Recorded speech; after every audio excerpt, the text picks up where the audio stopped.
Si tu veux progresser, alors accepte le progrès. Si tu veux progresser, alors accepte de progresser. Shalom, shalom chez vous. Ulrich Venga avec vous. Toujours donc dans notre thème principal de cette 5e série. Progresse.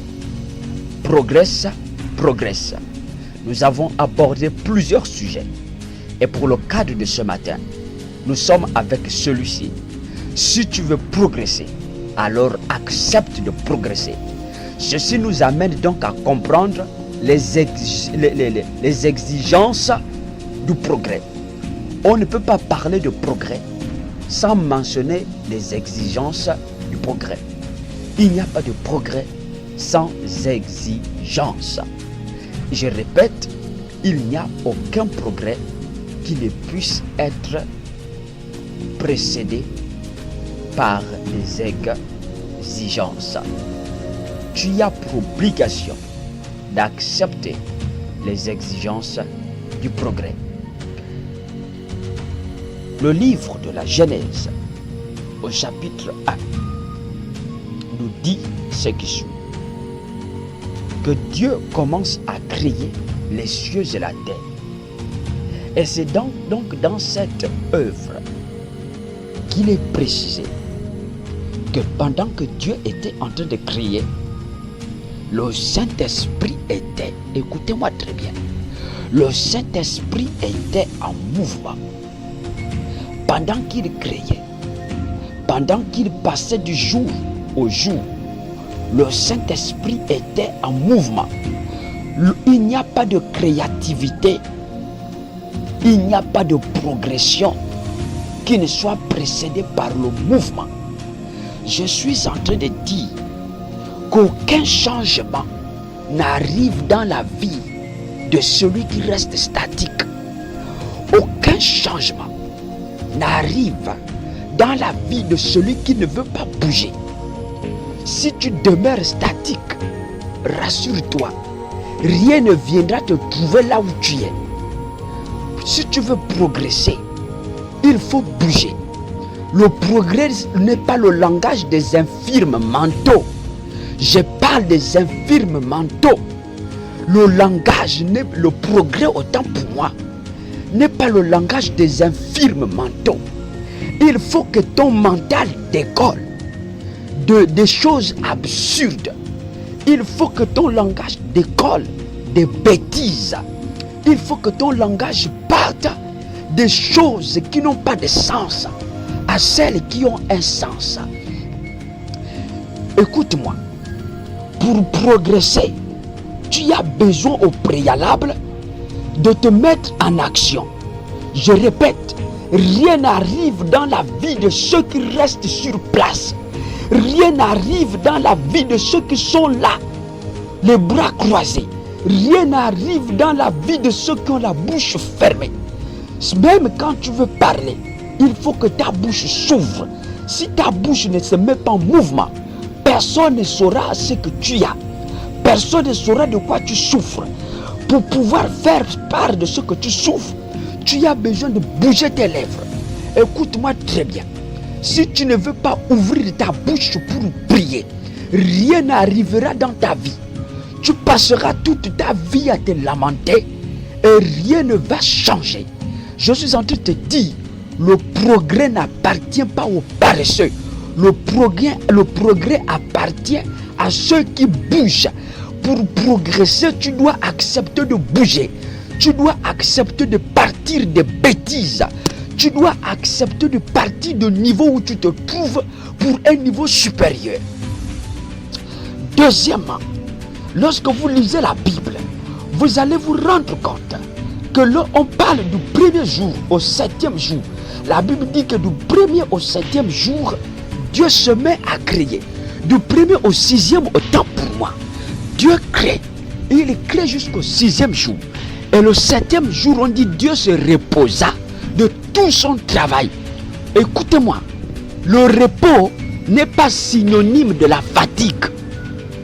Le repos dont il est question ici, Dieu ne se repose pas parce qu'il avait beaucoup travaillé. Dieu ne se repose pas parce qu'il était fatigué. Dieu se repose parce qu'il avait achevé. Dieu se repose parce qu'il avait terminé ce il était en train de faire. Le repos de Dieu, quand on parle de repos, le repos ici c'est la jouissance du travail. Le repos est lié à la jouissance de l'œuvre. Dieu ne se repose pas parce qu'il est fatigué. Je suis en train de dire que la fatigue n'est pas une excuse. Écoute-moi très bien.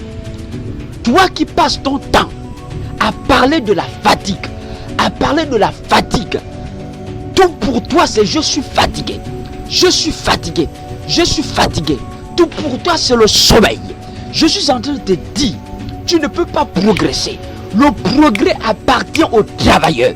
Si tu ne te mets pas au travail, écoute-moi très bien, tu resteras au niveau où tu te trouves.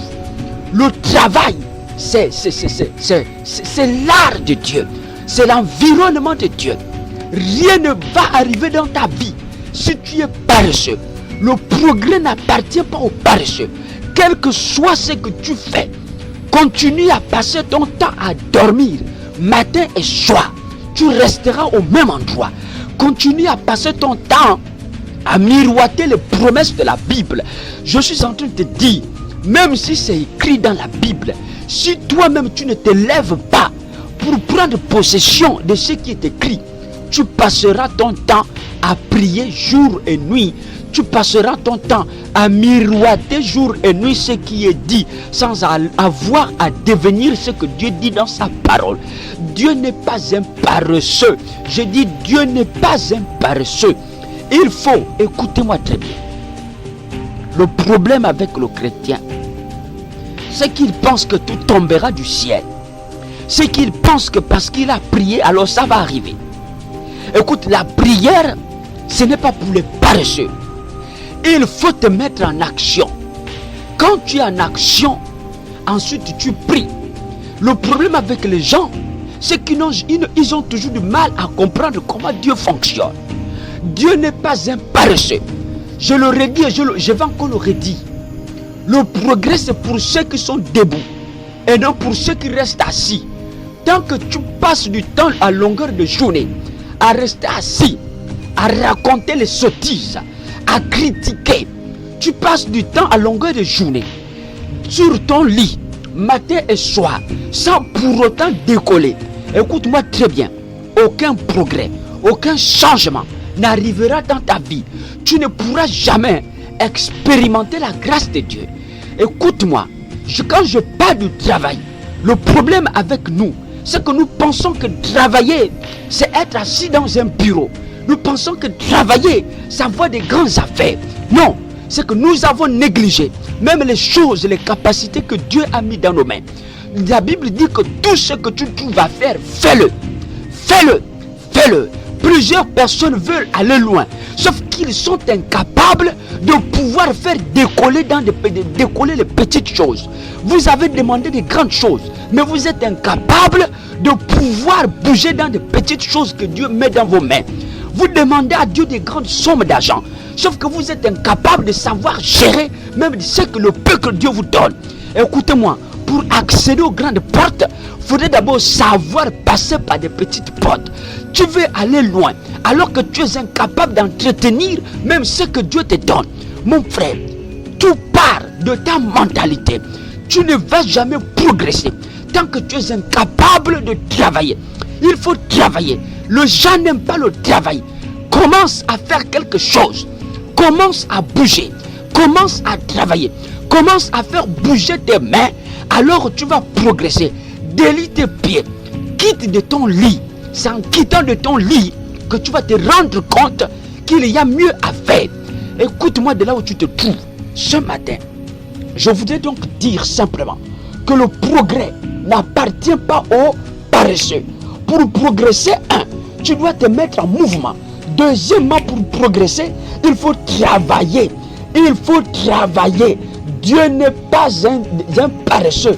Le chrétien n'est pas un paresseux. Ce que Dieu t'a demandé de faire, même si c'est petit, persévère. Fais-le, fais-le, fais-le et fais-le bien. Assurément, tu vas arriver loin. Assurément, tu vas arriver loin. Que Dieu te bénisse donc ce matin.